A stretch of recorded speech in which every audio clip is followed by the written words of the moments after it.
Hello दोस्तों, स्वागत है आपका जेके टॉपर्स एकेडमी पर। आज हम बात करेंगे प्रधानमंत्री सूर्य घर योजना 2025 के बारे में। क्या ये योजना सच में आपको बिजली के बिल को घटा सकती है या इसके नुकसान भी हैं? चलिए पूरी जानकारी लेते हैं ताकि आप फैसला ले सकें कि ये स्कीम आपके लिए सही है या नहीं। और एक और इम्पोर्टेंट बात मैं इसमें करूँगा वीडियो के एंड में, चुनाव वैली या पूरे जम्मू कश्मीर के लोगों के लिए होगी वो, ठीक है। तो वीडियो को लाइक करें, शेयर करें और चैनल को सब्सक्राइब करें और बेल आइकन दबाना ना भूलें ताकि आपको सारी अपडेट्स मिलती रहें। तो सबसे पहली बात यह है कि पीएम सूर्य घर योजना जो है, क्या योजना है? ये योजना एक ऐसी योजना है जो भारत सरकार द्वारा लॉन्च की गई है, जिसमें लक्ष्य ये है कि घरों पर सोलर पैनल लगवा सकें ताकि लोग खुद की बिजली जो है उत्पादित कर सके। इससे बिजली का जो है आपका बिल कम हो जाता है और आप अपने खर्चे में बचत कर सकते हैं।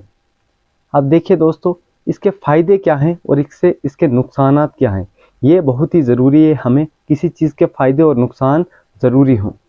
अगर आपको सफल होना है, मतलब किसी भी प्रोजेक्ट में, किसी भी चीज़ में, कोई भी काम हो, तो आपको सबसे पहले तो पता होना चाहिए कि उसके फ़ायदे क्या हैं तो नुकसान क्या है। सबसे पहले इसके फ़ायदे क्या हैं? बिजली का जो बिल है वो कम हो जाएगा, सब्सिडी का भी लाभ है यहाँ पे, इन्वायरमेंट फ्रेंडली हो जाएगा और सरप्लस बिजली बचाने का मौका मिलेगा आपको, लॉन्ग टर्म बचत। तो ये हैं इसके फ़ायदे। जैसे कि बिजली का बिल कम कैसे होगा, सबसे बड़ा सवाल है।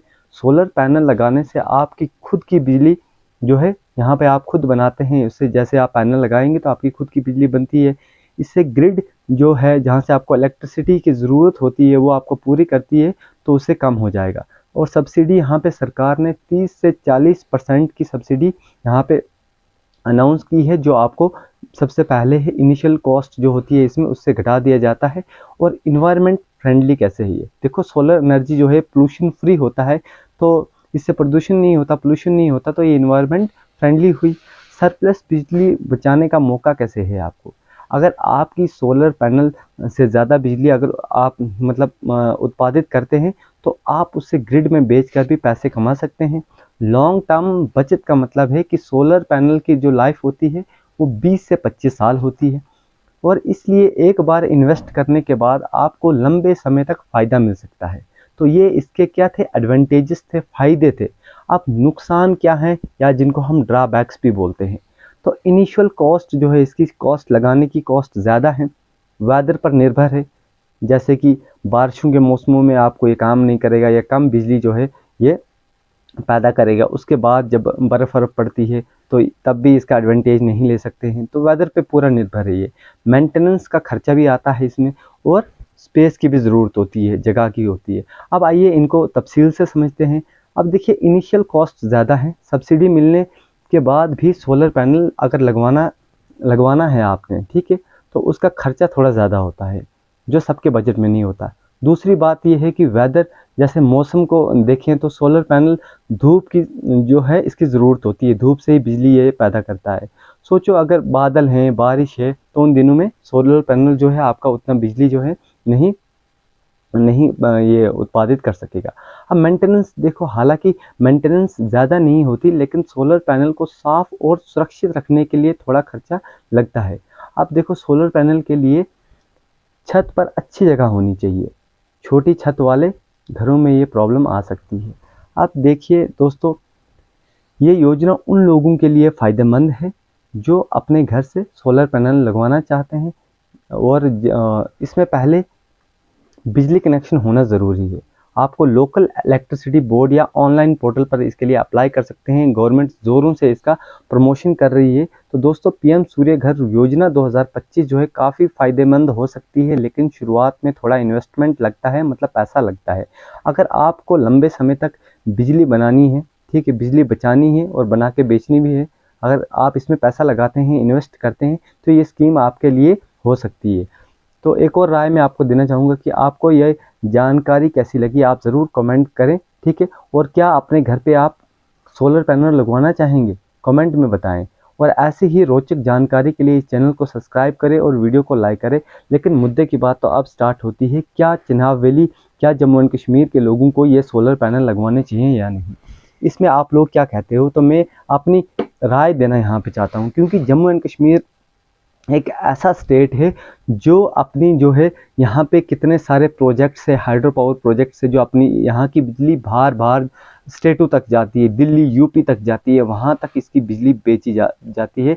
लेकिन यहाँ के गाँव की हालात क्या है? गाँव तो क्या, यहाँ पे सिटी में भी 24 आवर्स जो है यहाँ पे बिजली नहीं है। तो आप का इस पे क्या कहना है? तो यहाँ पे बिजली होनी चाहिए, यहाँ के लोगों का हक है, यहाँ बिजली फ्री में मिलनी चाहिए, बिल्कुल मिलनी चाहिए कि नहीं मिलनी चाहिए आप कमेंट दे दो। और सरकार तो आपको लॉलीपॉप दे रही है 200 यूनिट फ्री बिजली, और उसके बदले में आपको लगा रही है जकाजक डिजिटल मीटर जो बिल बढ़ाता है। पहले सरकार बोल रही थी कि यहाँ पे हमारी सरकार आएगी, उमर अब्दुल्ला साहब ने कहा था कि हमारी सरकार आएगी तो ये मीटर हम नहीं लगने देंगे। और आज वही सरकार जो है, वही उमर अब्दुल्ला साहब जब चीफ मिनिस्टर बने हैं, वो बोलते हैं बिजली की चोरी, पता नहीं क्या क्या बोल रहे हैं, बोलते हैं जब तक डिजिटल मीटर नहीं लगेगा तो 200 यूनिट फ्री बिजली नहीं मिलेगी। तो क्या, मेरा सबसे बड़ा सवाल सरकार से है और आप लोगों से भी मैं पूछना चाहता हूं, क्या जम्मू कश्मीर की जनता को बिजली फ्री लेने का हक नहीं है?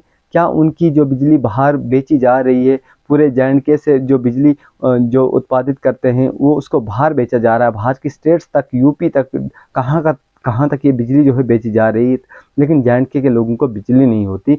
कभी यहाँ पे अंधेरे में ही हैं यहाँ पे लोग, तो ये बहुत ही बड़ी प्रॉब्लम है। तो आपका क्या राय है, आप ज़रूर कमेंट करें। और एक और बात इसके साथ में कहना चाहूँगा कि बहुत सारे ऐसे एम्प्लॉयज़ हैं, बहुत सारे ऐसे यहाँ पे डेली वेजर्स हैं, कैजुअल वर्कर्स हैं जो PDD में भी काम करते हैं और जिनको रेगुलर भी नहीं किया जा रहा, और उनकी सैलरी भी बहुत कम है और बहुत ही परेशानी का सामना उनको भी करना पड़ रहा है। जबकि इतना पैसा आता है, अगर एक ही घर से 2-3-4 हज़ार का बिल, इससे भी ज़्यादा बिल यहाँ पे ये लेते हैं, तो पूरे जम्मू एंड कश्मीर का मिलाओ। और रोज़गार की बात करें तो जम्मू एंड कश्मीर में बहुत ही हाल ख़राब है।